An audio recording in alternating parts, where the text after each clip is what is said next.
Is there a list of risk factors for delirium? Yes, of course. With all these conditions, there's a very long list, isn't there? But of course, I'll name some of the ones that are more common, if you like, or more likely. See, as I said earlier, older age is probably the greatest risk factor. And there are many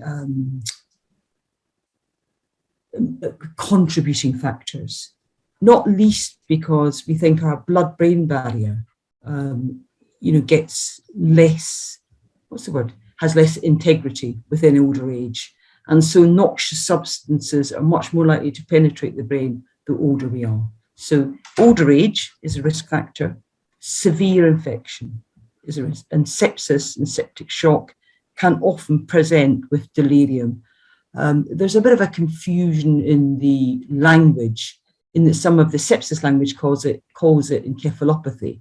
But actually, there's a lot of overlap between both. Other risk factors are substance, alcohol abuse, not abuse, sorry, that's wrong, alcohol dependency. And patients who are alcohol dependent and come into the ICU and develop delirium are much more challenging to treat. Other risk factors can be a genetic predisposition to dementia, or patients who are on the pathway to developing dementia. That, as I said, they may be attending a memory clinic, just have some problems in memory, and against ischemic heart disease. Delirium is very common on cardiothoracic wards in cardiac areas, and of course we think that's because part of the challenge in delirium is, atherosclerosis in our vessels in our brain and associated neuroinflammation.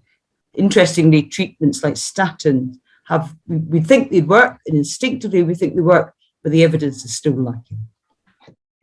That's very helpful. Now, the obvious question for a pharmacist, can drugs cause delirium? Absolutely.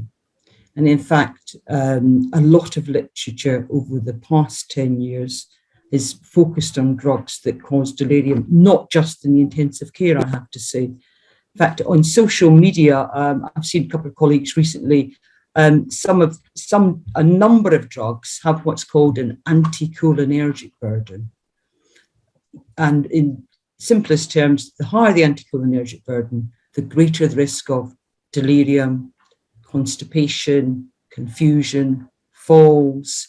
And actually, if you expose yourself to these drugs for long periods of time, you can actually develop dementia. The most well-known drugs are oxybutynin and solifenacin, which are available for urinary incontinence. And actually, in fact, I was chatting to one of my friends who's a GP recently, and she said, well, it's great. The thing is, we get these warnings about this anticholinergic burden, and we know these patients shouldn't be on these drugs. But actually, if you're on a diuretic, the patients refuse to stop them because they find that the control of their continence is very important for their life. But the thing about the anticholinergic burden is I've named drugs here that have a very high risk.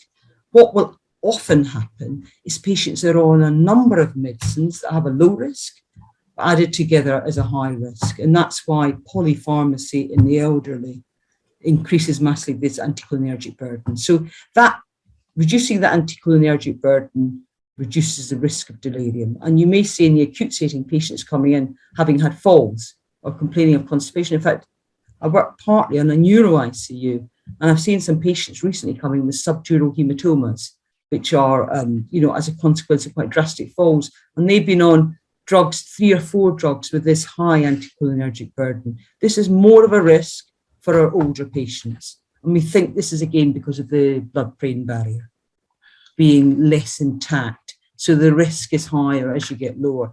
Classic drugs, of course, are like those, like Nitol, I think it's diphenhydramine, is it promethazine? Yeah, and they have a massive anticholinergic burden. So they're great in the short term, they help us sleep, but in the longer term, in the elderly patients, they are a risk. So just to be clear, this is not drugs which are being used as anticholinergics, but drugs which have anticholinergic effects as a side effect, perhaps. Absolutely right. So, and these anticholinergic effects are not immediately noticeable. A very recent one I noticed was olanzapine, actually. And in fact,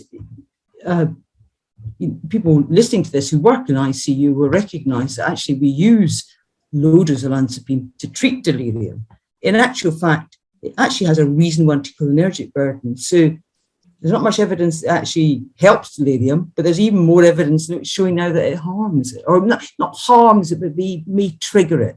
So this anticholinergic burden, there's going to be more and more coming out of it, but it's important to keep our patients informed of this risk and burden. And another group of drugs that you'll see this in is compound analgesics, cocodamol, with high amounts of codeine in elderly patients on their own is probably fine, but add that to oxybutynin or promethazine, that's a very high anticholinergic burden, and that will massively increase the risk of confusion, delirium, falls. These are the central effects. The peripheral effects are things like constipation, reduction in GI motility, and problems in urinary incontinence, of course, which is one part of the treatment.